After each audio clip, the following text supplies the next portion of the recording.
નમસ્તે વિદ્યાર્થી મિત્રો, હું ઠાકર મિલન. આજે આપણે ધોરણ 12 સાયન્સની અંદર જે યુનિટ નંબર 16 રોજિંદા જીવનમાં રસાયણ વિજ્ઞાન છે એના બીજા લેક્ચરમાં વાત કરવાના છીએ મિત્રો. આગળ ઉપર આપણે ઔષધોના વર્ગીકરણ વિશે વાત કરતા હતા. એમાં આપણે બે રીતના વર્ગીકરણ જોઈ ગયા કે ઔષધો જે છે, દવાઓ જે છે એમનું વર્ગીકરણ. તો કે ઔષધીય અસરના આધારે કે જે દવા છે એની અસર જે થાય છે એના આધારે એમનું વર્ગીકરણ કેવી રીતના કરવું એ આપણે જોઈ ગયા, બરોબર.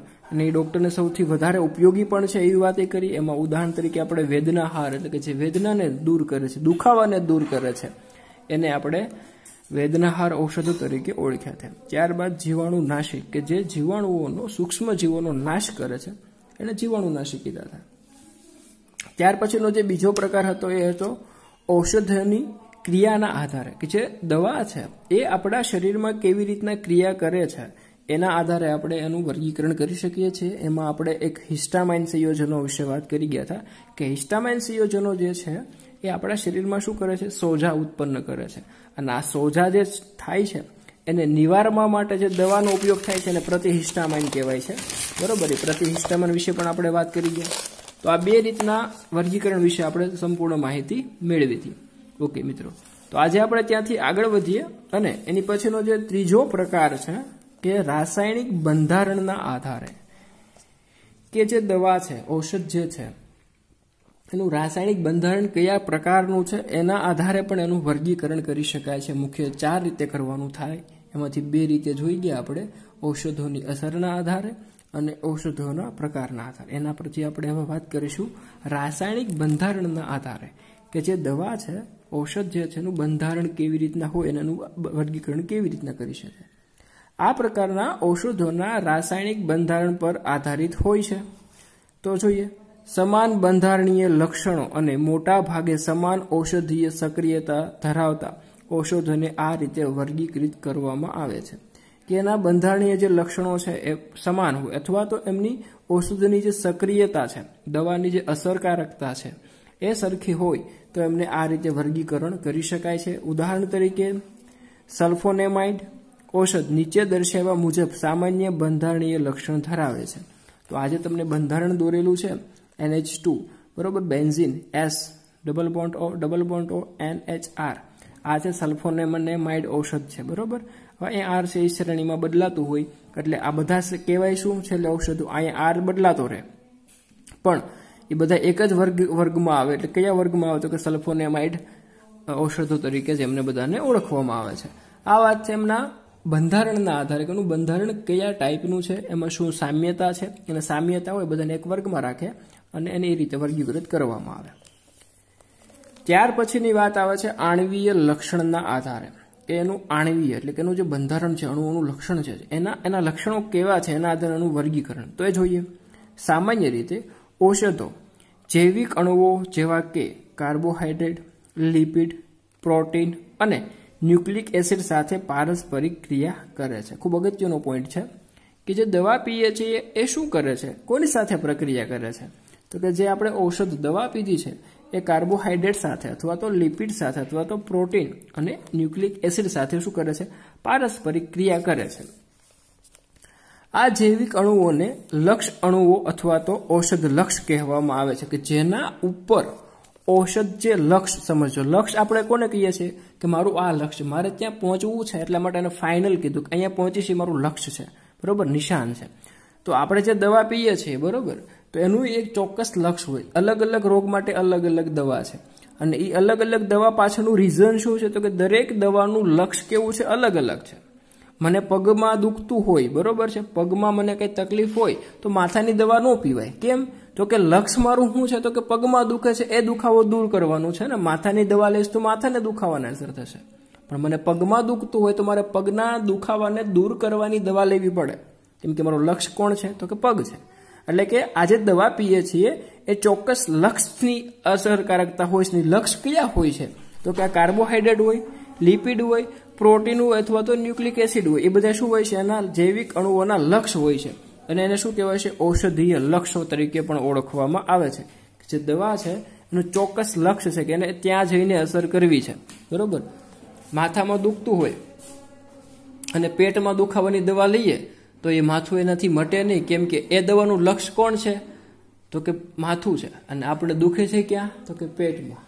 એટલે ખાસ કરીને એ સમજવું જરૂરી છે. આ જૈવિક અણુઓને લક્ષ અણુઓ અથવા તો ઔષધીય લક્ષ તરીકે ઓળખવામાં આવે છે. સમાન બંધારણીય લક્ષણો ધરાવતા ઔષધોની લક્ષો પરની ક્રિયાવિધિ સમાન હોય છે. જો સમાન લક્ષ ધરાવતા એટલે કે પગમાં દુખતું અથવા તો માથામાં દુખતું હોય તો 1 થી 2 પ્રકારની દવાઓ આવે, બરોબર. 2-3 પ્રકારની માથાનો દુખાવાને દૂર કરવા માટે 3 થી 4 પ્રકારની દવાઓ આવે, પણ એ બધાનું લક્ષ કેવું છે? સમાન જ છે. કે 4 થી 5 પ્રકારની દવાઓ તમે પીશો તો તમારો દુખાવો હું કોનો દૂર કરશે? તો કે માથાનો દુખાવો જ દૂર કરવાના છે. એટલે લક્ષ બધાનું એક જ છે, અને એમની ક્રિયાવિધિ કે જે દવા પીધા પછી આપણા શરીરમાં જે ક્રિયા કરવાના છે એ ક્રિયાવિધિ કેવી છે? સમાન છે. એટલે એ લોકોને એક વર્ગમાં વર્ગીકૃત કરવામાં આવે. એટલે આ જે લક્ષણ છું એ આણવીય લક્ષણ છે. એમનું કેવું લક્ષણ છું? આણવીય લક્ષણ. એટલે આણવીય લક્ષણના આધારે આપણે શું કર્યું? વર્ગીકરણ કર્યું. આણવીય લક્ષણો પર આધારિત વર્ગીકરણ ઔષધીય રસાયણો માટે અત્યંત ઉપયોગી વર્ગીકરણ છે. ખૂબ જ ઉપયોગી વર્ગીકરણ તરીકે ઓળખવામાં આવે પણ છે આને. ઓકે, તો આ 4 પ્રકારના વર્ગીકરણ વિશે આપણે વાત કરી ગયા.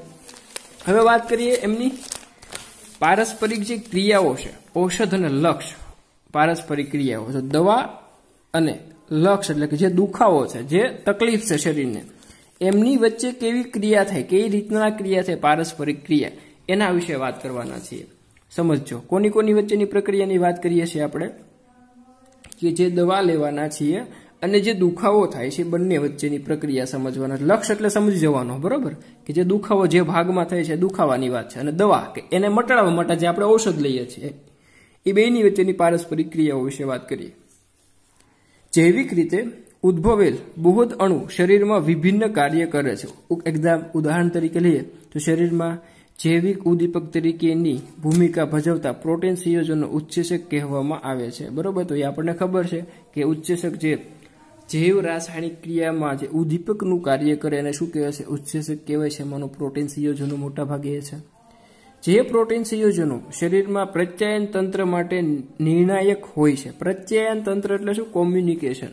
શરીરની અંદર જે પારસ્પરિક ક્રિયાઓ થાય છે એનું નિયંત્રણ, એનો સંદેશા આપલેમાં સૌથી વધારે કોણ અગત્યના છે? પ્રોટીન સંયોજનો માટે નિર્ણાયક હોય છે. તેને ગ્રાહી પદાર્થો કહેવામાં આવે છે. કેવા પદાર્થો કહેવામાં આવે છે? ગ્રાહી એટલે કે સ્વીકારનાર. કે આ જે પ્રોટીન સંયોજનો છે એ જે પ્રત્યાયન એટલે કે જે આપણા શરીરનું કોમ્યુનિકેશન છે એની માટે નિર્ણાયક છે. અને જે નિર્ણાયક જે પ્રોટીન સંયોજનો છે એને શું કહેવાય છે? ગ્રાહી પદાર્થો તરીકે ઓળખવામાં આવે છે. ગ્રાહી પદાર્થો એટલે યાદ રાખજો, બરોબર. ઓકે, ત્યાર પછી વાત કરીએ વાહક પ્રોટીન સંયોજનો ધ્રુવીય અણુઓને કોષ પટલમાંથી વહન કરી લઈ જાય છે. એટલે કે જે વાહક પ્રોટીન સંયોજનો છે એ શું કરે છે? ધ્રુવીય અણુ જે આપણા શરીરમાં છે એના કોષ પટલમાંથી એને શું કરે છે? વહન કરીને લઈ જાય છે. ન્યુક્લિક એસિડ સંયોજનો પાસે કોષની સાંકેતીય જનનીય માહિતી હોય છે. તો કે આજે આપણા કોષ છે એની સાંકેતીય માહિતી એટલે કે શરીર જે ભાષામાં સમજે એની જે સાંકેતિક જનીન માહિતી છે એ કોની પાસે હોય છે? તો કે ન્યુક્લિક એસિડ સંયોજનો પાસે હોય છે. એટલે કે ન્યુક્લિક એસિડ છે આપણા શરીરને એની ભાષામાં સમજાવવા માટે કાર્યરત હોય છે. ન્યુક્લિક એસિડ, બરોબર. લિપિડ અને કાર્બોહાઈડ્રેટ સંયોજનો કોષ ત્વચાના બંધારણના ભાગો છે. લિપિડ અને કાર્બોહાઈડ્રેટ કોની માટે ક્યાં આવેલા હોય? તો કોષ ત્વચાના બંધારણીય ભાગો છે. હવે આપણે વાત કરીએ ઔષધ લક્ષ તરીકે ઉત્સેચકો. ઔષધ અને લક્ષ તરીકે ઉત્સેચકોની ક્રિયા કેવી હોય છે? તો એમાં પહેલી વાત કરશું ઓપ્શન એ જે છે કે ઉત્સેચકોની ઉદ્દીપકીય ક્રિયા. જે ઉત્સેચક તરીકે એ ઉદ્દીપિત કેવી રીતના કરે છે પ્રક્રિયાને, બરોબર. તો એના વિશે વાત કરીએ તો ઔષધ અને ઉત્સેચક વચ્ચેની પારસ્પરિક ક્રિયાને સમજવા માટે તે જાણવું અગત્યનું છે કે ઉત્સેચકો પ્રક્રિયાને કેવી રીતે ઉદ્દીપિત કરે છે. બહુ અગત્યનો પ્રશ્ન છે કે આપણે સમજવું છે આખી ઔષધ અને લક્ષ જે પ્રક્રિયા કરે છે, બરોબર, એ પારસ્પરિક ક્રિયા સમજવી છે.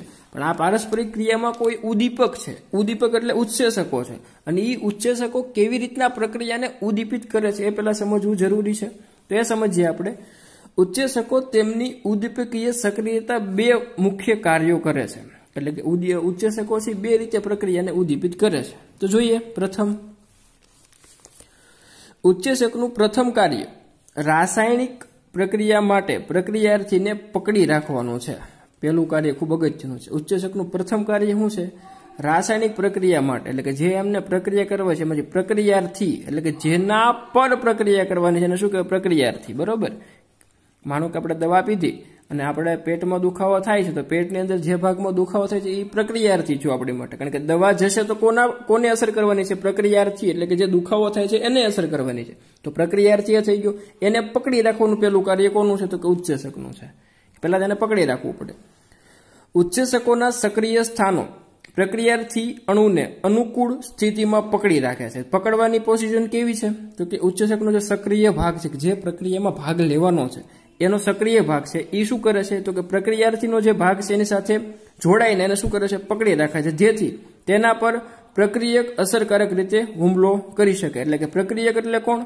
તો કે આપણે જે બહારથી ઔષધ લેવાના છે એને શું કહેવાય? પ્રક્રિયક કહેવાય. હવે પીધા પછી તરત એના ઉપર હુમલો કરવા માટે શું કરવું પડે? તો કે જે સક્રિય ભાગ છે કોનો? ઉત્સેચકનો. ઉત્સેચકનો સક્રિય ભાગ કોની સાથે જોડાયેલો છે? પ્રક્રિયાર્થી સાથે. હવે જેવી આપણે બહારથી દવા એડ કરીશું એટલે ઉત્સેચકનો જે સક્રિય ભાગ કોની સાથે જોડાયેલો? તો પ્રક્રિયાર્થી સાથે. એની જગ્યાએ ઉત્સેચક નીકળી જશે અને કોણ એડ થઈ જશે? પ્રક્રિયક એટલે કે દવા એડ થઈ જશે, ઔષધ એડ થઈ જશે એટલે પ્રક્રિયા સરળતાથી થશે. એની ક્રિયાવિધિ સમજીશું આપણે.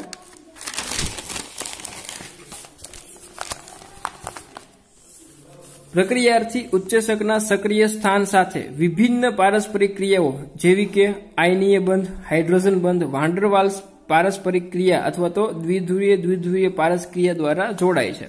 હવે આપણે એને આકૃતિ દ્વારા સમજીએ. આ છે આપણો ઉત્સેચક. આ એનો સક્રિય ભાગ છે. ખાલી ભાગ જોવા મળે છે પાઠ્યપુસ્તકમાં તમને સારી રીતે આપેલું છે. આ એનો શું છે? સક્રિય ભાગ છે. બરોબર. આ કોણ છે? તો કે પ્રક્રિયાર્થી છે. કોણ છે? પ્રક્રિયાર્થી છે કે જેના ઉપર આપણે પ્રક્રિયા કરવાની છે એને શું કહેવાય? પ્રક્રિયાર્થી છે. હવે શું કરે? પહેલા શું કરવાનું? ઉત્સેચકને પ્રક્રિયાર્થીને પકડી રાખવાનો છે.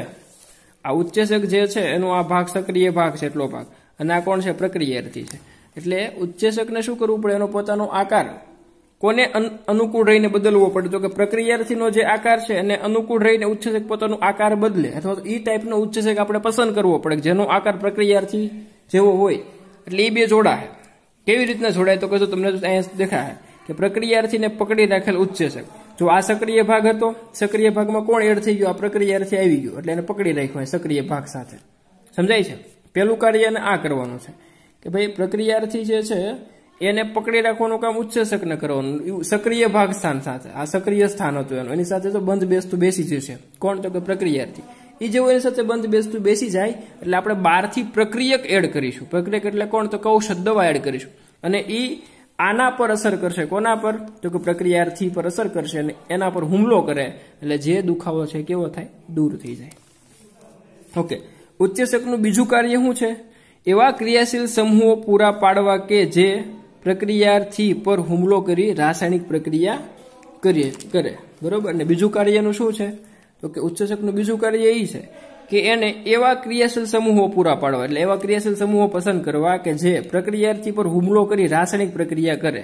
એટલે કે બહારથી એવા સમૂહો એને પસંદ કરવાના છે કે જે પ્રક્રિયાર્થી ઉપર હુમલો કરે અને રાસાયણિક પ્રક્રિયા પણ થવી જોઈએ. તો આ બે કાર્ય કોના હોય? તો કે ઉત્સેચકના બે કાર્ય છે કે એને પ્રક્રિયાને ઉદ્દીપિત કરવું હોય તો ઉત્સેચક કેવી રીતના પસંદ કરવો? તો કે એની પાસે સક્રિય સ્થાન હોવું જોઈએ. એ સક્રિય સ્થાનની જગ્યા કેવી હોવી જોઈએ? તો કે પ્રક્રિયાર્થી જેવી હોવી જોઈએ અને એમની સાથે બંધ બનાવવો જોઈએ. એ બંધ કયા કયા પ્રકારના હોઈ શકે? તો આપણે કીધું કે ભાઈ એ બંધ આયનીય બંધે હોઈ શકે, હાઇડ્રોજન બંધે હોઈ શકે અને વાન ડર વાલ્સ બળ પણ હોઈ શકે છે. આ અથવા તો દ્વિધ્રુવીય બળ પણ હોઈ શકે છે, બંધ પણ હોઈ શકે છે. એ રીતના કરવું. અને ત્યાર પછી બીજી વસ્તુ શું છે? તો કે ઉત્સેચકને એવા ક્રિયાશીલ સમૂહો પસંદ કરવા જોઈએ કે જેથી એ પ્રક્રિયાર્થી પર હુમલો કરી શકે અને રાસાયણિક પ્રક્રિયા પૂર્ણ કરે. ક્લિયર? તો આ વાત કરીએ આપણે એના ઉત્સેચક છે એ પ્રક્રિયાને કેવી રીતના ઉદ્દીપિત કરશે એની માટેની. નેક્સ્ટ પછીની પ્રક્રિયા માટેનો ભાગ છે એ આપણે નેક્સ્ટ લેક્ચરમાં જોશું. હાલ તમે અહીંયા સુધી ક્લિયર જોઈ લેજો અને કોઈ પણ ડાઉટ હોય તો મને પૂછી શકો છો. ઓકે મિત્રો, થેન્ક યુ.